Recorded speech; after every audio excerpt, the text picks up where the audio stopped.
Hi everyone. Hi everyone. Welcome to this conversation with Professor Leena Pujari on doing sociology. And today we are going to talk about something very exciting. We're going to talk about matchmaking in the digital space. And I'm very quickly going to introduce our speaker today. Dr. Leena Pujari is a feminist sociologist and researcher who believes in teaching for social transformation and in nurturing critical and analytical minds, very in alignment with our pedagogical thoughts as well. Currently, she is professor and head, Department of Sociology, KC College, HSNC University, Mumbai. She is also the Dean, Faculty of Interdisciplinary Studies at HSNC University. Her research interests include gender studies, in particular, issues of feminist pedagogy, feminist resistance, and feminist jurisprudence. And her publications include Doing Sociology of Gender in the Classroom, Reimagining Pedagogies, published by SAGE, a chapter on transforming the sociology classroom, Implementing a Critical Feminist Pedagogy in an edited volume, Gita Chadda and M.T. Joseph, edited 2018, published by Routledge. Sexual Harassment is Endemic in Academic Spaces, An Insider's Perspective in Economic and Political Weekly, Gendered Dimensions of Media, Insights from Within EPW and Disrupting the Gender Binary, Queering Feminist Pedagogy in an edited volume, Anuaneja, 2019, published by Routledge. Her recent publications include Fostering Gender, Just and Emancipatory Campuses in HEIs, Interrogating the Role of Gender Cells and ICs, published in Sociological Bulletin, and a co-authored article on matchmaking in digital spaces, a study of matrimonial websites and dating apps in India, which was published in the ISS e-journal Explorations, and a forthcoming one on the conundrum of being a feminist pedagogue, apologies in the gender studies classroom in an edited volume. So as you can see, she is an avid researcher and has researched on several arenas and areas of sociology, and I'm really glad to have her here today.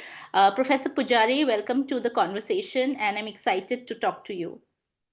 Thank you so much, Dr. Ritpurna. It's an absolute pleasure and honor to be on this platform. And thank you. Right. You've done a lot of work on pedagogy, and as I was reading out your bio, also I realized that. But writing an article on matchmaking is probably a new kind of venture as well. So please share a bit of your experience about that, and then I'll straight away go to the most important question: that how does one understand matchmaking in the digital space? Yes, what you said is very right. Pedagogy has always been my area of interest simply because I just feel that classrooms are where we belong. And every time I walk into a classroom, I ask myself this question: what am I here for? Right.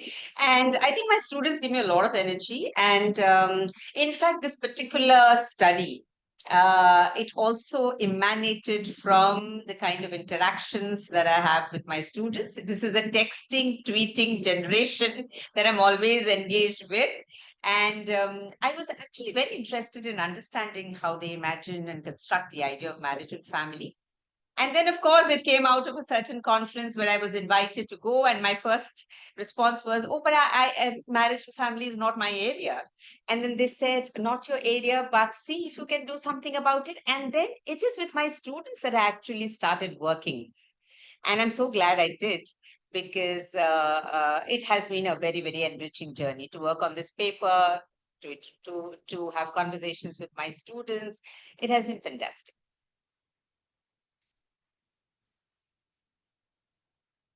Right. Thank you for, sort of laying the background. And then let me, once again ask you about how do we understand matchmaking in the digital space? Right. I know it's a large question, but how do you answer that? So, matchmaking in the digital space is pretty complex, and there are no linear narratives here. It needs a very layered kind of analysis. Just to kind of give you an overview, we have got matrimonial in the digital space. We have matrimonial websites. We have dating apps, which are actually significant sites of matchmaking, contrary to the popular perception that it is not meant for that. Then I'm given to understand that now we have matchmaking pages on social media platforms. And Now, when the matrimonial websites, I think, became hugely popular in the 1990s. And, initially there was a lot of skepticism about getting onto these websites. It seemed like, very transactional and a lot of commodification. But today, I think it is caught on with just about everybody. And we have some 100, I think, matrimonial websites, but there are three very important ones. And my study, in fact, is based on these three important ones, which is shadi.com, bharatmatrimony.com, and Jeevan Sathi. But there are about 15 to 20% of, I think, internet users which generally use these websites. In addition to these three that I named, there are a number of, identity-based, region-based matrimonial websites: telugumatrimony.com, tamilmatrimony.com, gujaratimatrimony.com. Large number of people are there. And interestingly, in terms of age profile, it is somewhere between 21 and 35. And it is primarily an upwardly mobile population that is there. So if you have to look at, if we have to map intersections, we know that this is primarily an urban, not so much urban, but this is primarily an upper middle class phenomenon, which is unfolding on the matrimonial websites. I mean, you need a phone, you need technology, you need all of those features. So in that sense, yes, that is how it is. And also, very interestingly, the digital space, one would have imagined. I mean, we know the digital space can be, very democratic sometimes, and it gives you easy access. In that sense, it's very enabling. But the digital space is also part of the larger society. So the fault lines within the larger society obviously, get reflected in the digital space. So in the matchmaking scene, what we see are there's a pronounced presence of ascriptive markers of caste, class, religion, region, and all of that. Right. So, what are the methods that you have used in this particular study? So this study actually draws on multiple sources, and we have used a number of methodologies, primarily three. So the entire study is based on a content analysis of 264 user profiles that were drawn from three websites, which I just mentioned: shadi.com, Bharat Matrimony, and jeevansathi.com. And all of these are binary. They speak to just two genders. So we had, of those 264, I think we had about 129 profiles of girls and 126 of boys. The second, and our analysis, in fact, our entire research concentrated on the analysis, on the profile section, which is about myself and about him or her, posted by others. So that was one particular method that we used. The second was we looked at the design and the features of the websites and the dating apps. Now, this is something that I was really interested in, because I just felt that the design and the features have a story to tell. They have a story to tell about how marriage, family, and these institutions, how are they constructed. And I also knew that, we need to look at the whole thing in the context of a neoliberal kind of market economy. We are, of course, playing into the market. And so while I was conscious of all that, I also wanted to understand if the design or the features indicated a shift in the way we look at marriage. So that was the second thing. That was the second big thing that we did. And the third, and I thought it was important to have conversations with students. I always do this. In any particular work that I take up, my focus is always on the students, not just in the classrooms, but even outside. And we had extensive conversations with, cis, trans, and non-binary students, people of non-normative genders and sexualities, spread across two different social locations, in fact, different geographies. So one set of conversations were held here in a college in South Mumbai, which is a kind of an elitist location. Many think it's an elitist kind of context. So the other that was done was in an Institute of Rural Development located in Hyderabad. My co-author, Dr. Sucharita, she carried out these conversations there.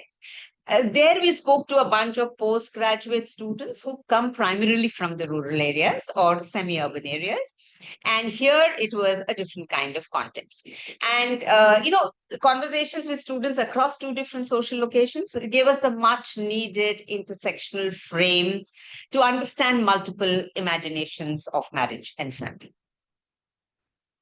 That sounds really interesting. So, could you give a bit of insight on how the profiles are uploaded on these, websites, and are there any similarities between the two genders, or if there are also differences between, men and women?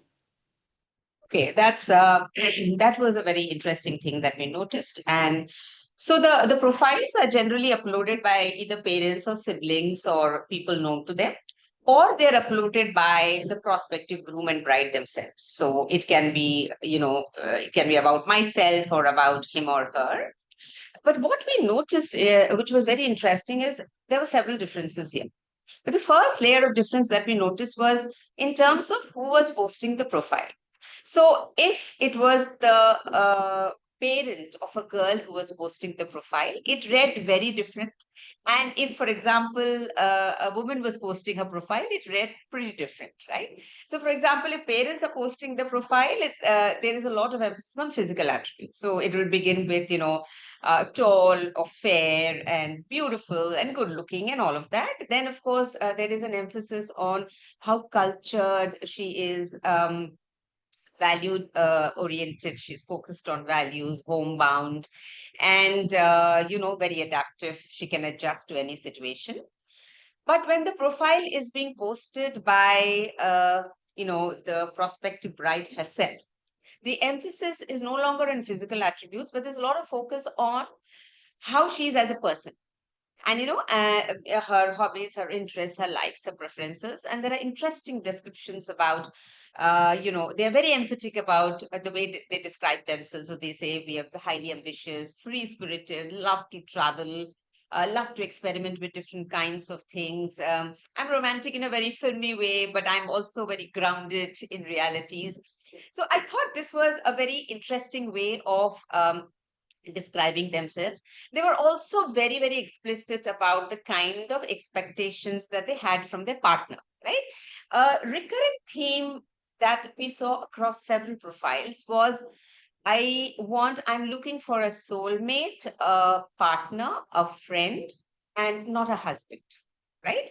And someone who will understand me and my ambitions, will support me. Simple marriage, no dowry, and this whole thing of this constant emphasis on a soulmate and a partner and a friend, but not a husband, it really left me, kind of, it made me think a lot. So, what is it about husband? What is the kind of baggage that we carry?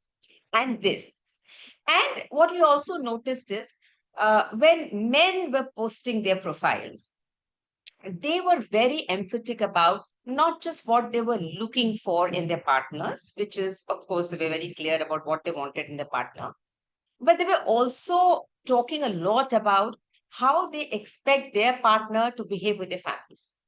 There was this set of what we would expect from you, how would you relate to our families, right? That you need to blend in very well with my extended family. You need to be very good to my immediate family. There was a lot of emphasis, and even when parents were posting for their sons, invariably the emphasis would be on, I need, my son is looking for a girl who is modern yet understands that marriage is very sacred, or I'm looking for a girl who can be who can be my son's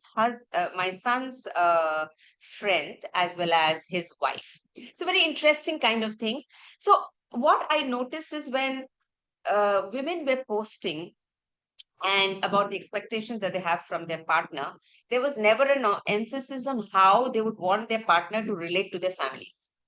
But in the case of men, they were very clear about how they would want their partners to relate to their families. In many ways, what became very clear in all this is who belongs where. This whole idea that she belongs to, she will belong to my family. And I don't need to fit in there because I continue to be in my primary identity comes from my native family. That kind of thing was something which really struck me.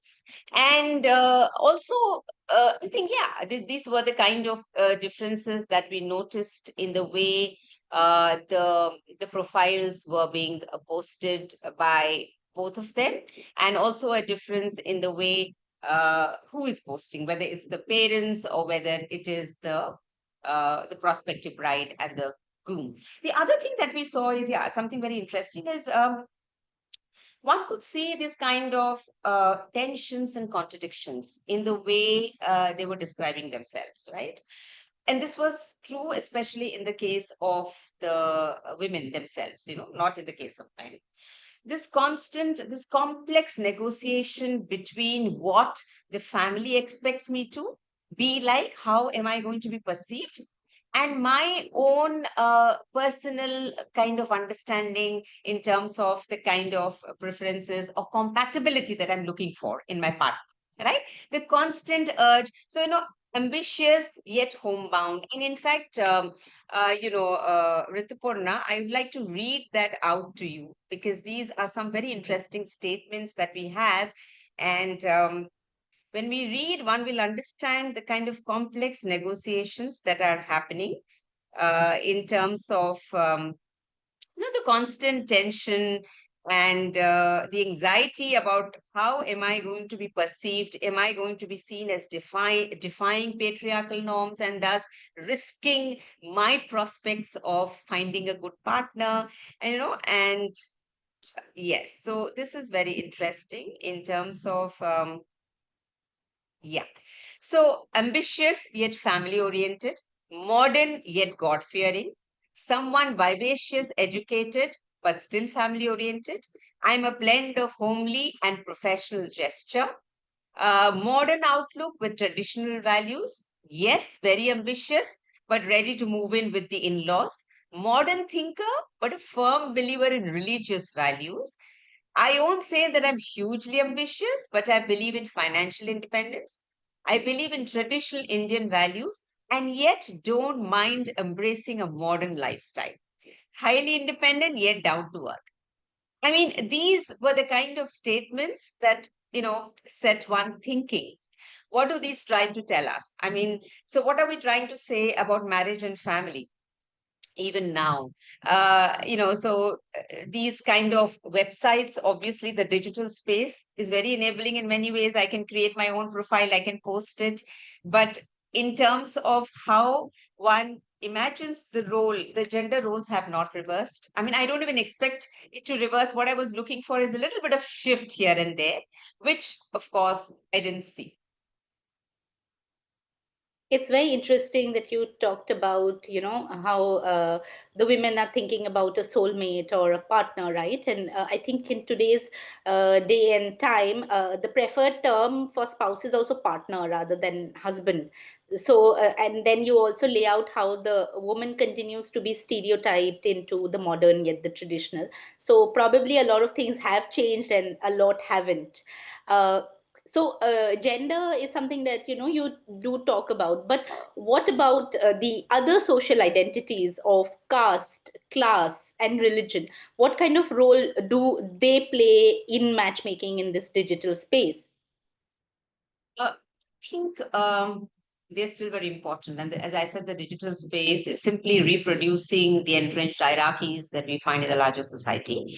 And this is very evident from two things. One is in the very design of the apps.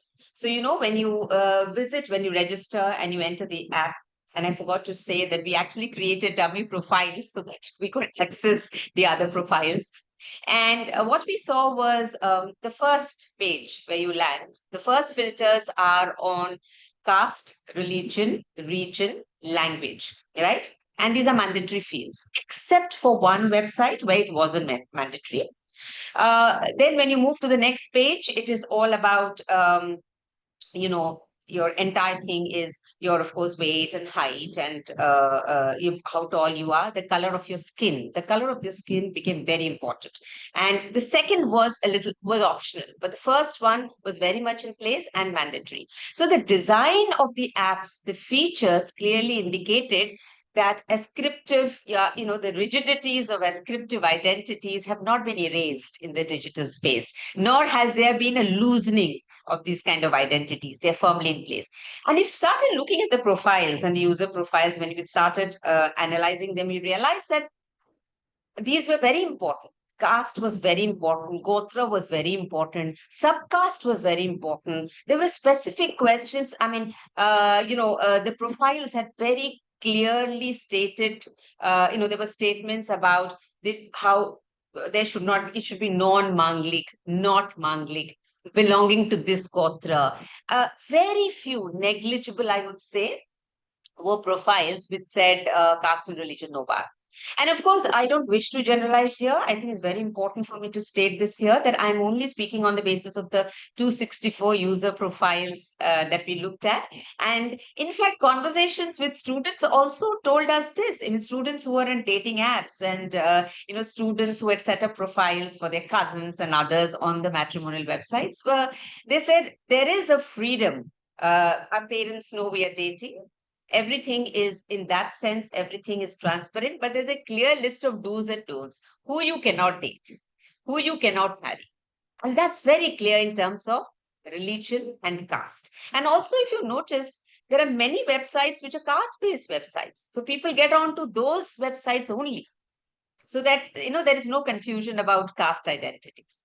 So caste is, we just thought it was something that was here was very much there in caste, subcaste, gotra, religion, and language and region. These were the ascriptive markers, which were very, very pronounced, not just in the design and features of the apps and the websites, but also in terms of the profiles that we saw. I mean, there's a lot of technological advancement, but I think the feeling is that the digital is recreating a lot of the social hierarchies that already exist. And based on what you have said in response to these two answers, do you think there is a possibility of reimagining marriage as an institution? I mean, because we've always seen it as very highly gendered and unequal. So, is there a possibility? Probably the women are thinking of it, but I mean, what about the men?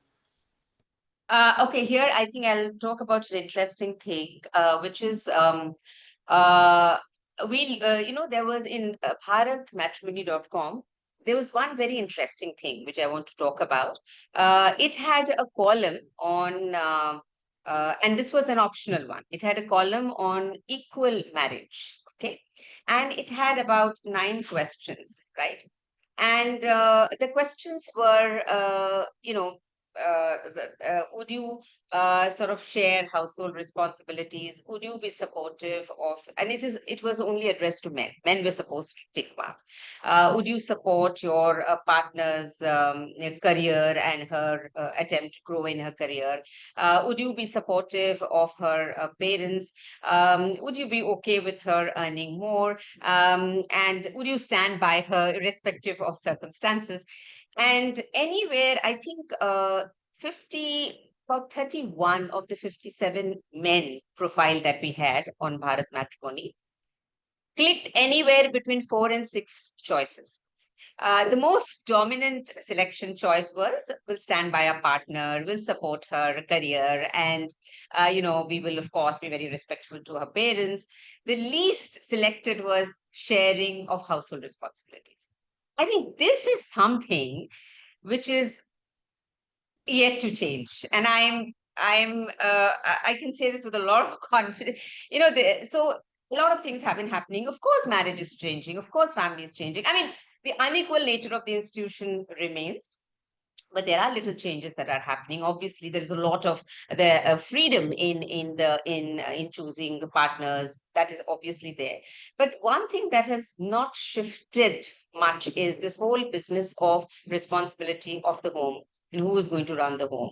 So you expect a woman to step out of the home to earn money for herself. So the double burden continues. I mean, one student put it very nicely, who was on, the dating app, and she says the best part about the dating apps is it gives you, I'm looking for a companionship sans the burden of marriage, without the burden of marriage, right? And that is what a dating app gives me. And she says, ma'am, tell me what has changed. I mean, the double burden continues. Colorism is there, commodification is there. What is it that has changed? We still want our partners to be taller than us, right? So what is it that is changing? I'd rather invest in existing relationships that I have rather than get into marriage, right? So I think these are very significant things. I mean, they obviously, what actually sort of holds them back in terms of thinking in terms of marriage is the unequal nature of the relationship. A lot has changed, but a lot has not changed. And one of the main things that has not changed is sharing of household responsibilities. They will help, they will contribute, but ultimately, who takes on the responsibility? And I think a lot of feminists have written in this direction. We have a lot of people like Chainika, Geeta write about it in their repeatable articles. This is one thing which is, I think, not shifted even one bit. Yeah, right. So that also brings me to the other question about, the dating apps. You just, alluded to it, but do you see a difference between the matrimonial websites and the dating apps? And, how do the apps construct the idea of marriage and family? Okay, this is again very interesting. There's a big difference in the design and features of the app. The first difference is obviously the matrimonial websites that I looked at were none of them were trans inclusive. They were not inclusive of multiple sexualities and genders. They were speaking to just two genders. Very very heteronormative. Very very heteronormative. And as I said, in their design and features, you saw a lot of caste and gotra and subcaste and all of that. Um, but when it came to dating apps, it was pretty refreshing. So, one of the things which was very different, which I found, is when it came to testing one's, the parameters or the compatibility test here on the dating app was not on the usual grounds of, whether I'm compatible in terms of a family background or caste or, class or whatever, or subcaste. But here it was compatibility in terms of very interesting things: political ideologies, activism, gender roles. So we looked at two apps, especially OkCupid and Delta. Now, both of these apps were, of course, they were inclusive of multiple sexualities and genders. But the Indian-based dating apps, which was Quack Quack and Truly Madly, was heteronormative. These two were heteronormative. But one of the things that we saw in, I think it was OkCupid, a very interesting set of questions that was posed to anybody who got onto the app. And these questions were: would you date someone? Uh, would you date someone who did not support the Me Too movement? Would you date someone whose political opinions were completely opposite of yours? Would you mind if your partner was earning more than you? Do you think gender roles need to reverse in dating? Do you think married women should financially support their parents? Right? Do you make your bed every day? What do you think about gender neutral passports? These were very, very interesting questions. I mean, the questions, the way the questions were framed and the way they were being posed, I think again told us it had a different narrative, a different story in terms of how the makers of the dating apps were constructing the idea of partnerships, constructing the idea of friendships, right, of dating, right? Thought there was a lot of the thought process was it was about equal partnerships there.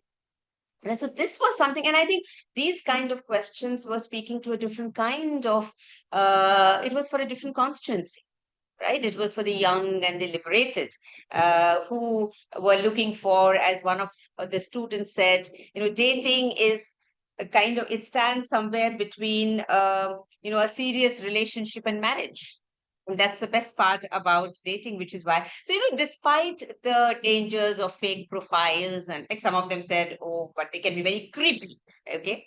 Despite all that, dating, I think, gives a space where they can be themselves, where they can be away from the very normative, culturally prevalent ideas of what different genders are supposed to be. They don't, I think they just want to escape that burden of that kind of construct. Right. So, of course, there is a difference in the way the profiles are built, uploaded, and the idea of, relationship is constructed. One, last question. How do you look at the age composition of the people using dating apps and matrimonial websites? Do you see a difference, or is it the same, kind of age group? Okay, here also it's pretty, no, one really can't make some one can't generalize anything. But what we saw is it's a young population that is on the dating apps. So, I mean, it starts from like 18, 17, 18 to it can, but interestingly, there are middle-aged people also, people who are 50-year-old, people who are 45. We also saw them on the dating apps. When it comes to matrimonial websites, it's generally a kind of older profile, a middle-aged profile. It can also start from 21. So, when I was having conversations with students and I said, what do you think about these websites, and the first response, they were, ma'am, we are too young to be on the websites. We're all on dating apps. So, that told you the kind of the age profile. But they also said, but there are also older men who are there. I mean, they are also looking for partnerships and looking for friendships and stuff. But it's generally the younger population that gravitates towards dating apps. And, initially we thought serious matchmaking happens on matrimonial websites. Not necessarily, because I met someone and who's just got married, and I said, so where did you find your partner? Was it a love marriage? He said, yeah, on a dating app. It was on Hinge. I said, really, on Hinge? And he said, yeah, we dated each other for 9 long months and then we are married. So, and then somebody said, oh, Hinge is ma'am, even among the dating apps, there is a kind of, there are some which are very casual, there are some which are very serious, and you also have a kind of hierarchy there. So it's a very interesting, the entire field is pretty fascinating. But also, Ritupurna, I just want to also respond to an earlier question, which where you asked about how much is changing in terms of marriage and family. Let me also tell you that, you know, uh, uh, that's a very interesting, it requires, as I said, a very, very, it's important to capture the nuances.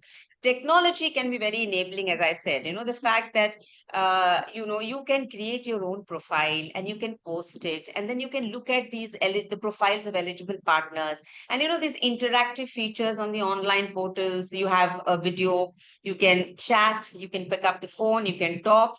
That's very exciting. And there's a certain newness there, and it gives you a sense of ownership over the whole process, something which was not there, let's say 2 decades before, 3 decades before, when in the entire matchmaking process, the prospective bride and groom could be literally relegated to the margins. I mean, you could never play a proactive role, but here you do, and you are away from the scrutiny of the elders. Parents are involved in a big way, which is what we also saw in the study. Parents are involved in a big way, but there is also a lot of space for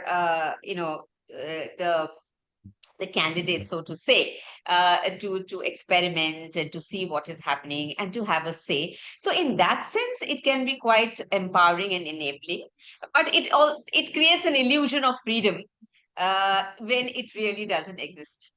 Sometimes that also happens. Right, right. No, this has been a very interesting conversation. Matrimonial advertisements, marriages, families, they're so familiar to us and they're so intricately connected to our everyday life that we don't think about them sociologically. So thank you for, engaging in this conversation. I hope our viewers and listeners enjoy it as much as I did. And, we hope to have many more conversations with you. So thank you once again. Thank you so much, Ritpurna. And before we end, congratulations for the wonderful work that you have been doing. It's so I always tell my students, you need to follow doing sociology.